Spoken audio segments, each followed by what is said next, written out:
Hello friends, welcome to the NOS studio. I am Dr. Naresh Kumar. Today we are going to discuss with you one of the very important concept in your course is major religious communities in India. For your kind information, religion and religious communities need not to be uh, uh, uh, understood similarly. Religion itself is a philosophy, whereas religious when we talk about religious communities, this is a way of life. So, what we are going to discuss here is only the religious communities, not in detail the religious philosophy of every religion. Uh, Religions, as we understand, there are many religious communities in India, as in specifically if we talk about our Indian subcontinent itself, and most of the religious communities and religions are classified into two categories. These categories could be called as endogenous and exogenous kinds of religious communities. Endogenous as a term itself classifies those communities which are those religious communities which are having its roots in the Indian subcontinent itself. Their founders their founders are from the Indian subcontinent itself, whereas the exogenous kind of religious communities are those communities where the founders and the religion evolved outside the Indian subcontinent. The examples for indigenous religious communities would be, the best example is the Hinduism, which is a very ancient kind of religion and has its roots in India itself. Another would be Buddhism, Jainism, and Sikhism. Uh, there could be other more classifications, other more categories, but we would be restricting our discussion to only these endogenous religious communities in India. Whereas when we talk about exogenous religious communities, these could be classified broadly into four religious communities which are popularly known in India also. These are Zoroastrianism, Judaism, Christianity, and Islam. Uh, Need not to tell you that these all these religious communities which we are going to discuss have a major interaction among each other, and over a period of time, each and every religion and religious community's way of life has been evolved and changed, over a period of time. Let's first talk about Hinduism. Hinduism, as we all aware of, one of the most ancient religion of the world itself. It's a religion which traces its roots from the pre-Aryan existence, going back to the 3000 to the 2000 BC itself, and the historical fact shows the worship of Shiva and Mother Goddess used to exist even before the pre-Aryan kind of era that goes back to 3000 BCs. Hinduism itself is a religion of greater diversity and thought and practice than any other religion in the world. The speciality of Hinduism is that there is no single founder, no single book, and it is polytheistic in nature.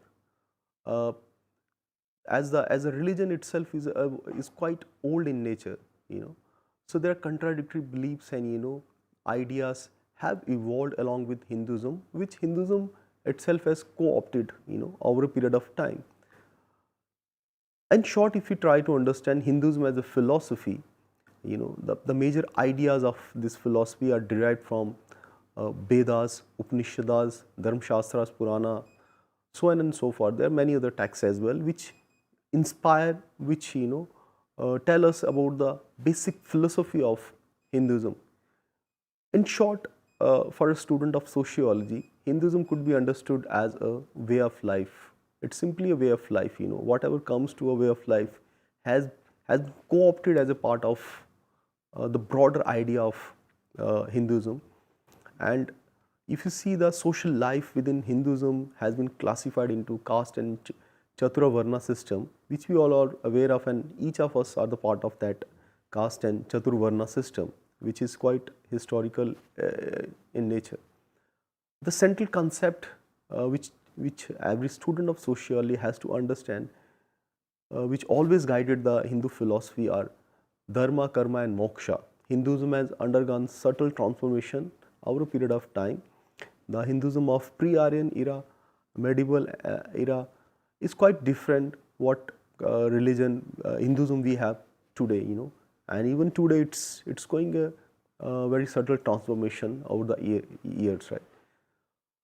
Uh, We would discuss the next one of the most ancient religion, uh, which traces its roots from the pre-Islamic Iran, is the Zoroastrianism. Historically, if you go to history, we find its historical traces around 1000 BC among the Eastern Iranian tribals. It has evolved from there and become one of the most fascinating religion, a very peace-loving kind of religion uh, after Hinduism. Uh, uh, in a sequence, when we trace chronologically, though all religion are, the basic idea is very peace-loving and for the humanities. So Zoroastrianism is based on the teaching of Zarathustra, also called as Spitma, is a person, uh, and this is basically teachings of Zoroastrianism are contained mainly in the text called Gathas. As in Hinduism, we have many texts, but Zoroastrianism derives its philosophy, whatever from this particular book, Gathas.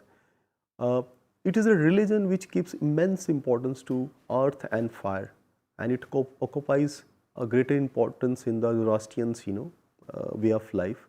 And it is precisely because of this importance, uh, Zoroastrians doesn't burn their bodies, and usually these are kept in a tower of silence, where the corpus is kept, kept and open to the atmosphere, heat and rain, and words and comes and eat away the body. It's just a respect. They do not burn the body, and the followers of Zoroastrians are called Parsis, and this is one of the most leading religious business community in India itself. Uh, Next in sequence is Buddhism, again a very historical ancient kind of religion, and Buddhism derives its philosophy from the preaching of Gautam Buddha, and Gautam Buddha itself was against the worship of gods and deities, uh, if you see, and uh, uh, it could also be called as an offshoot of Hinduism, right? And mainly most of the Hindus also follow Buddhism also, and Gautam Buddha, as you see, that he emphasized on the spiritual development of the human being rather than following any kind of person. And Buddhism has also undergone a severe transformation over the period of time. They are basically two broader classifications within Buddhism, Hinayana and Mahayana, and which a student of any Buddhist study has to engage with. You see that the Buddhism itself has it has its historical traces, history. It has been patronized over the period of time in the ancient era also by the emperor and kings of India, most popularly known as Ashoka and Harshvardhana. Under their patronage, the Buddhism has flourished not only in India, but has also been preached to the uh, uh, other countries and regions outside India as well. You find the Buddhism got much more patronage outside India than in outside India than in India, uh, because the Buddhism was in direct conflict with also the basic premises of basic lifestyle of uh, Hinduism also. It criticized casteism and other evils, which are the part which were supposed to be the part of Hinduism, and that's why it got a lot of patronage outside India as well. Certainly, it faced severe opposition from Hinduism within the Indian subcontinent. Likewise, Buddhism, there is one more religion which we all are aware of, that is called Jainism, and is one of the most the non-violent peace-loving kind of religion. Basically, believes in vegetarianism, and the founded by Vardhamana Mahavira, like Buddhism was founded by Gautam Buddha, and the founder of Jainism is Vardhamana Mahavira. Around 540 to 4668 BC, you find the evolution of this, the beginning of this religion.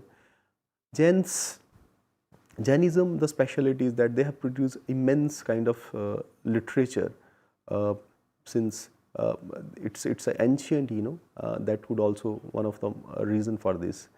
The basic philosophy of Jainism is that that individual whatever individuals do, and that lead to his salvation. Therefore, each and every individual has to follow the three jewels, three ratna, to attain the liberation, which are classified as right faith, right knowledge, and conduct.